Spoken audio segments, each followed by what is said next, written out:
et ta loi délivrance. Le Seigneur soit avec vous. Évangile de Jésus-Christ selon saint Jean. Gloire à toi, Seigneur. En ce temps-là, de nouveau, des Juifs prirent des pierres pour lapider Jésus.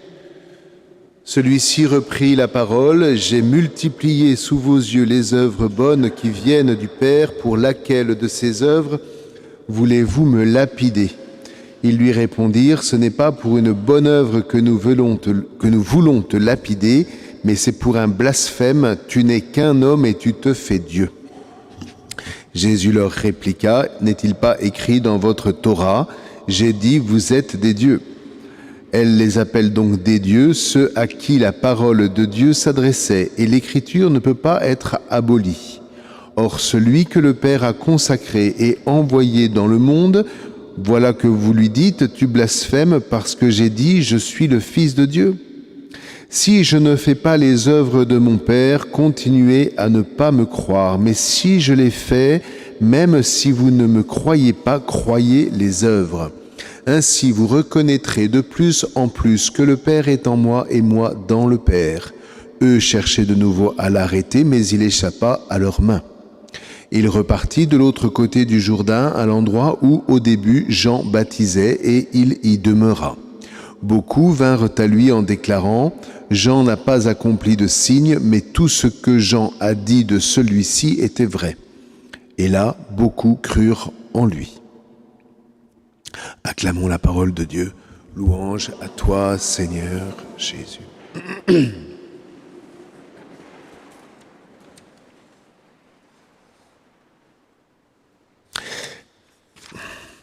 Quelles sont ces œuvres du Père?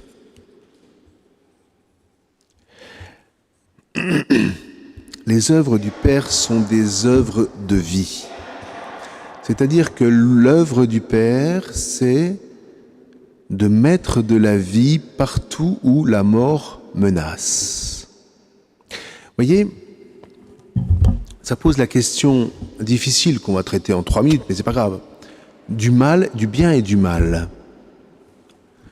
Nous avons une tendance à penser que d'un côté il y a le bien, de l'autre côté il y a le mal.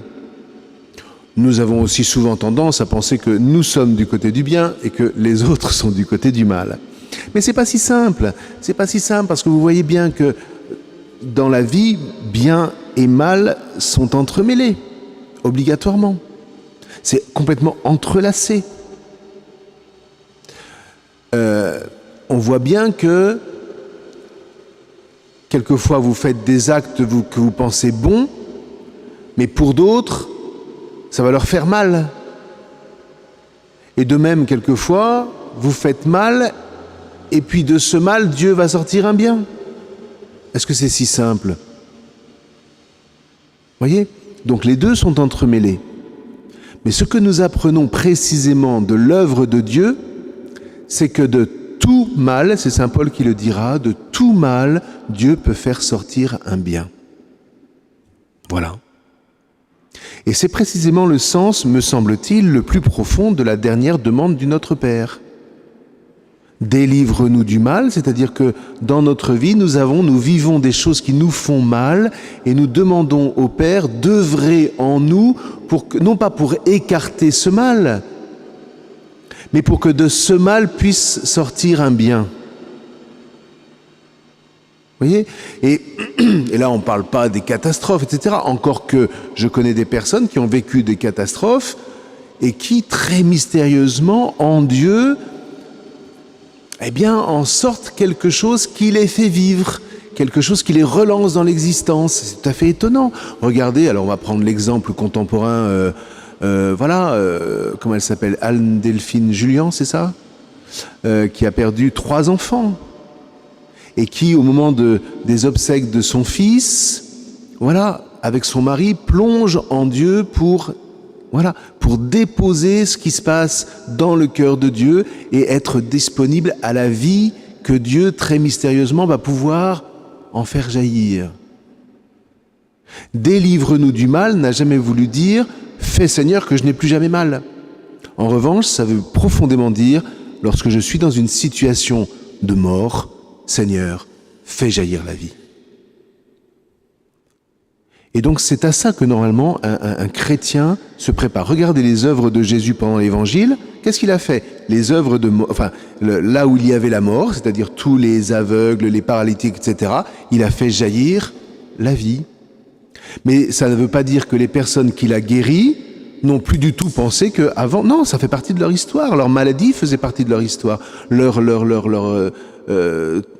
Tous les démons qu'ils avaient faisaient partie de leur histoire.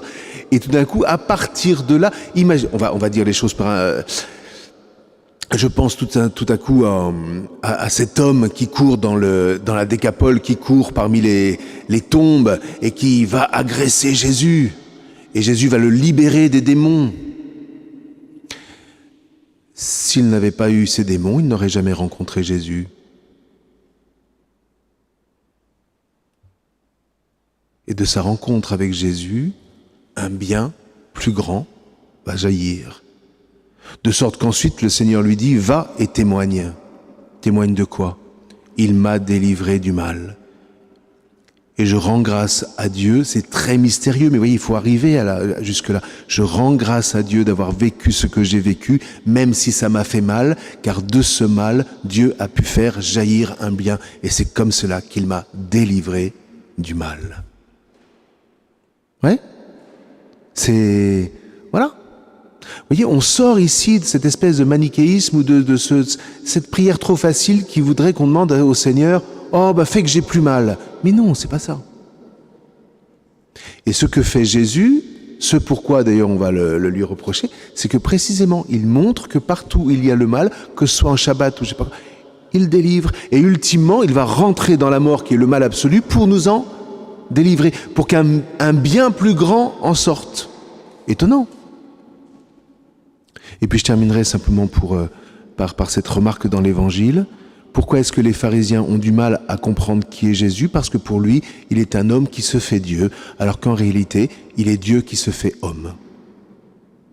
Et Dieu qui se fait homme, c'est un Dieu qui vient visiter notre chair mortelle, marquée par le mal, pour en faire toujours surgir la vie. Et bien là, c'est le mystère de l'Eucharistie que nous allons vivre maintenant. Voilà. Et demandons au Seigneur cette grâce dans la semaine sainte qui commence, là bientôt. Seigneur, toutes les situations de mal, toutes les situations qui me font mal, fais que je les plonge en toi, parce que tu es le Dieu fait homme, tu as visité notre chair et tu es venu pour que le Père puisse nous délivrer du mal, c'est-à-dire faire surgir un bien de toutes ces situations que je traverse. Amen.